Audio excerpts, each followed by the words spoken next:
Hello all. So as every day goes by at the moment, you really can see the nationalist side of things on the right just growing in strength more and more. And you do see in the liberal media this is explained away as, it's just online radicalization, echo chambers, propaganda, brainwashing people. But when you look out into the day-to-day world, you can see how the conditions are perfect for the growth of a more traditional nationalistic movement to grow.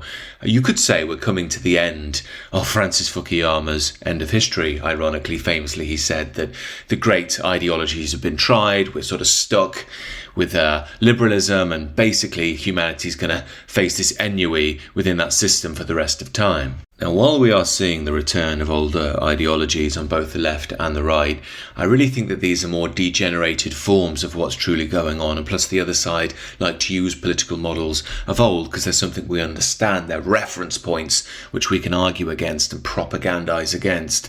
But in reality, something much deeper and more profound is going on in the West. To my mind, Western man has to be careful not to intellectualize what's truly going on and make it pure ideology, because it's a spiritual battle, really. On the one side, you have tradition, roots, identity, all showing a resurgence at the moment, the non-rational, as I call it, the core drivers of life. And on the other side, you have the humanitarian, rationalistic, equalitarian ideal that will supposedly lead to the great new tomorrow. I think we can see this developing across most Western countries, especially in Britain, where we can see the, quote, liberal centre really falling away.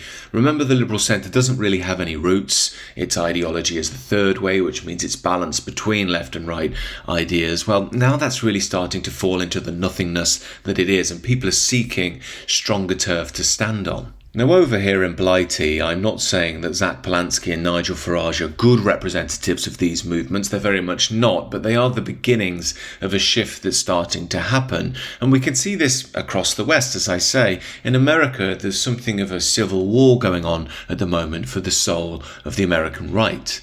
Now, this is fascinating to watch from the outside because we're seeing the, quote, anti-woke, pro-capitalist, heavily Zionist side of the right, represented by someone like Ben Shapiro, that was so dominant 10 years ago, really starting to falter and lose a lot of ground. Now, you could argue it's losing ground because the woke thing has really grown into just pure identity now. It's become very clear that there was a racial animus against whites in the woke movement, and that's meant that white people are now looking back towards identity too, just like everybody else. When it comes to the mass capitalism thing, I think many people, young people especially, are feeling that the global market just doesn't serve them. In fact, it eats them alive. And why on earth should they be so passionate about a Zionist cause when they're demonized for being concerned about their own home countries? And this is why the worldview and rhetoric of Ben Shapiro, who was so popular, so dominant on the American right 10 years ago, is now falling flat. If you're a young person and you can't afford to live here, then maybe you should not live here. I mean, that is a real thing. Okay? I know that we've now grown up in a society that says that you deserve to live where you grew up, but the reality is that the history of America is almost literally the opposite of that. The history of America is you go to a place where there is opportunity. And if the opportunities are limited here and they're not changing, then you really should try to think about other places where you have better opportunities. Shapiro's vision for the Western man is evidently that of the rootless international capitalist, his core life driver, the endless obsession for material growth, homeland, history, community. These things should mean nothing to you. The only thing you should have in your heart is mechanical material ambition and dollar signs in your eyes.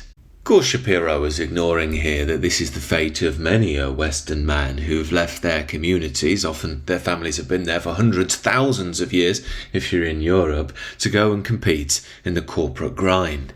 Now, the corporate world presents itself as a modernised, saccharine land of excitement and opportunity, but you soon find on landing there it's a dystopian environment of liberal conformity where each day you feel like a unit of your soul is being deleted as you engage in monotone tasks while HR girl bosses who've been radicalised by feminism rule over you and record TikTok videos about how they're Gen Z bosses in miniskirts.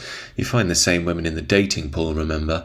And as you grind away day after day, year after year, getting stuck in the rent trap due to rapacious landlords, knowing you'll never own a home, you'll be lucky to get married, you see that your tax money is being spent on the importation of foreigners who are actually replacing the very communities you had to leave to make a go of your life. And despite all of this, you're hammered from every angle by your workplace, by the media, by sport, by politicians, by academia, about how if you complain, you're full of hate, how you need to embrace the new world to prove that you're a good person. And looking back, we can really see that Shapiro did seem to get it, but at the end of the day, there was a sting in the tail of his message. For a decade or more, there was an attempt by the left to basically target Christian white men. And there's no question that this was true, that just in terms of policies were designed in order to disadvantage Christian white men, whether it was going after the Little Sisters of the Poor or the attempt to Me Too anybody who was, masculine in any way. And in saying that over and over and over, what the left actually did is they started to create a feeling in a lot of young white men that as a targeted group, they actually were an identity group of their own. Now this gets to the crux of the issue with the American right at the moment.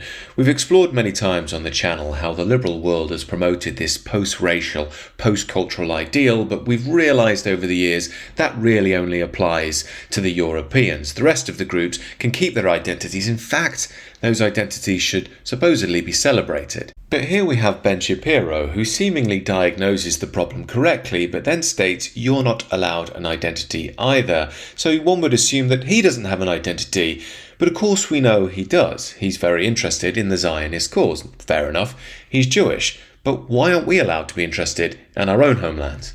Now, the Zionist cause is, of course, still very popular to the right-wing boomer who very much views it as a key part of their worldview, post-World War II, anti-Islam, that sort of thing. But to the younger generations, they don't really see the world through that frame. They look at things in the here and now. The supposed multicultural utopia we're supposed to live in, where everybody gets an identity except them. And they're sick and tired of being lectured by Zionists saying things like this.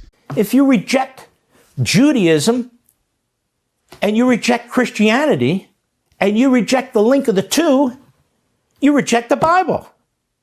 If you reject Judaism and Christianity, and the brotherhood and the sisterhood of the two, not only are you rejecting our founding, you're rejecting our country. So according to these neocon Zionists, you have to be pro-Israeli, otherwise you're just not a real American. And I think that they're playing a risky game here because many people aren't anti-Israel. They don't really care about it, but you're dragging them into the conversation and forcing them to choose a side. And despite some of the great figures of that side of the political debate who once held great sway and popularity amongst young men, people like Jordan Peterson, his attacks aren't working. He'd call people who think about their own national interests as Nazi troll demons and psychopaths and the rest of it.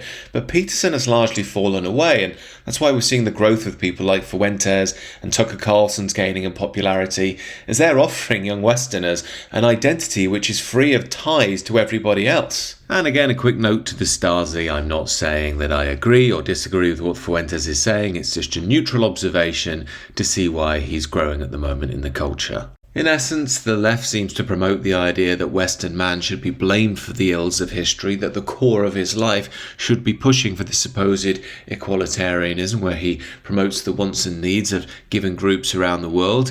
And the right, on the counter, or at least the Zio right, seems to promote the idea that you should be passionate about the ethno-religious cause of Israel.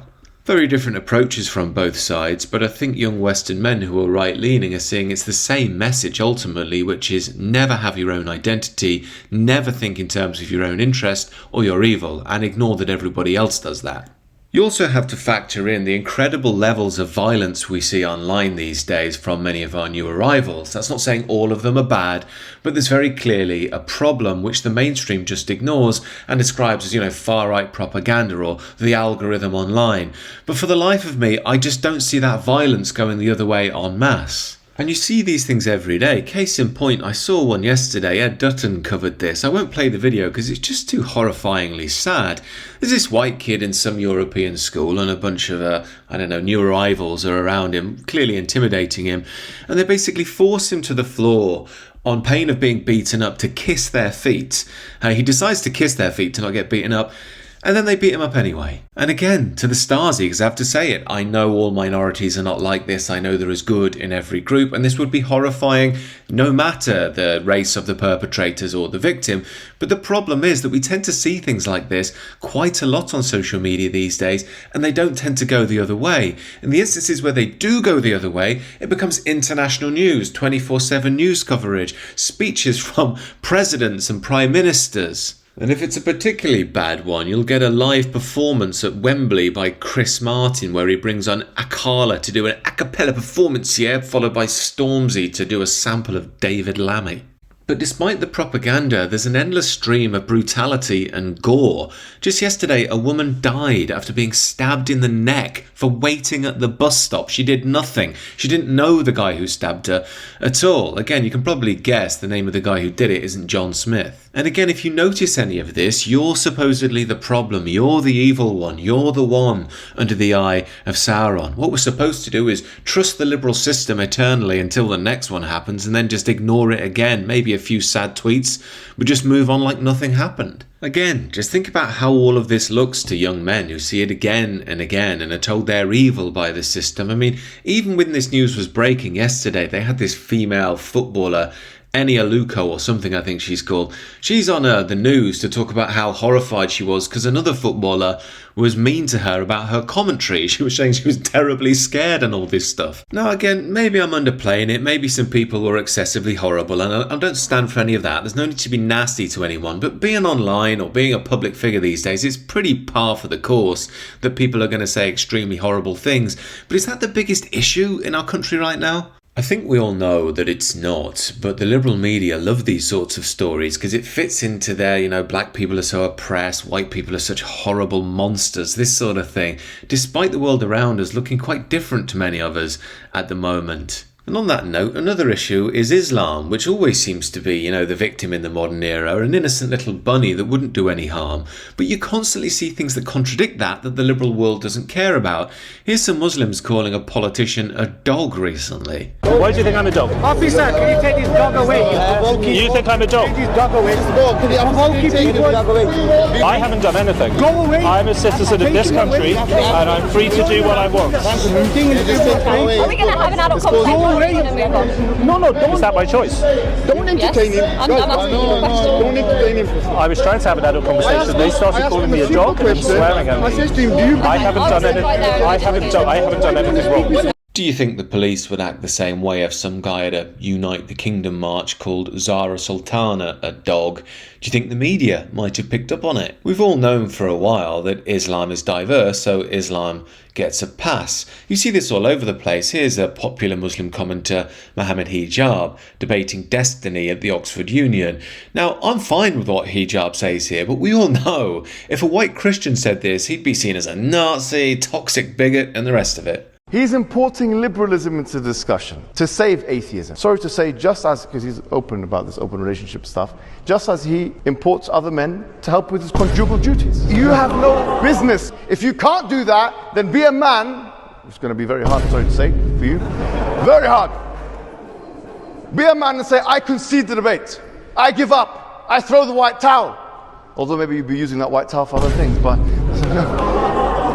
Now, a few funny burns there from Hijab because Destiny is polyamorous and his wife left him or something like that. But the point is that if a white Western male did this sort of thing, you'd never see the light of day as a public debater. You'd be seen as toxic, gender normative, anti-feminist, a bully, and so on. As a side note, it's easy to see why some young Western men turn to Islam because masculinity's still actually allowed within that dimension of things. Again, because it's diverse, the system will turn a blind eye. The system wants you to be like these douchebags in America. Hi, what's your name? How are you? How's your life? Oh, you got a man. Are you in love? If so, what type? Is it just platonic, strictly just as friends? Or the type that ties you two together till tomorrow's end? If it is, disregard every time I call you pretty. Though it's meant sincerely, it's just my imagination drifting. And brush me off like the dirt on Jay-Z's shoulder. So I fall to the ground, collect myself, and get ready to take over your heart. Or at least your spare time. And I love the thought of being with you. Or maybe it's the thought of not being so alone. I don't know if these people think this sort of thing is cutesy-wootsy with this sort of eternal adolescence and Teenage Mutant Ninja Turtles t-shirts on, but the reality is this isn't inspiring to young men. No one's drawn to this. I'm sure these guys think they're wonderful because they're anti the far right and pro-trans and the rest of it. But to the white Western male, it's just yet another example of a culture which strives to emasculate them while promoting the cultures and identities of other groups. And if you just say, all right, fine, whatever, have your liberal world, I'm sick of it, I just want to be left alone, they'll say, no, you can't be left alone. You have to be the identity we give you. You have to accept mass immigration. And even if you don't want illegal immigration, it's coming into your backyard, otherwise you're far right. And just for one final kick in the teeth, after years of being told you're evil and disgusting for warning about immigration and saying illegal immigration is especially dangerous with the sexual and violent assaults, the very people who call you disgusting, sick, twisted, write letters to the government saying they don't want those illegal immigrants in their own leafy suburbs. This is what Rachel Millward, deputy leader of the Green Party, actually did. And it's these sorts of things that tip people over the edge. They're sick of being lectured as being evil and racist for wanting the same things that the very people that lecture them want. They're sick of being told that they don't have an identity, but they have to celebrate everybody else's. They're sick of working for a system that, to be honest, hates them and offers them no future. They're sick of having to be loyal to all other countries and their causes around the world, but if they have any inkling, any desire for their own cause, again, that is called evil and disgusting. You know, I watched a video a short while ago. It was this guy in America, Azuma, who was explaining why he went from liberal to hard right. Got lots of views, and in the comments underneath, the one with the most likes I thought was worth just reading out because it really explains the situation. He stated, "We were the first generation that was taught we shouldn't hate each other, that we should put all previous prejudices aside and walk hand in hand. We reached out our hands in friendship, and we were immediately slapped in the face." It seems to me that the future is being deeply split, and young people now have a choice between, well, liberalism on crack on the one side, the mission of Zach Polanski, full equalitarianism and the multicultural utopia, the brave new world that will come along eventually if we just believe. And on the other side, harking back to something much older, something that was forgotten a long time ago, tradition, spirit, homeland, nation. To my mind, splits are forming that is so huge, the likes of Keir Starmer, Nigel Farage, Zach Polanski, even Donald Trump have no chance in healing. This is because things are breaking apart as we see the birth of a new age, a post-liberal age, to my mind. As always, these are my thoughts. Do let me know what you think down below, whether you agree or disagree with my analysis. On top of that, you can check out the Substack, the sister channel on spiritual transformation down below, and do subscribe to this channel if you're new as well. Take care.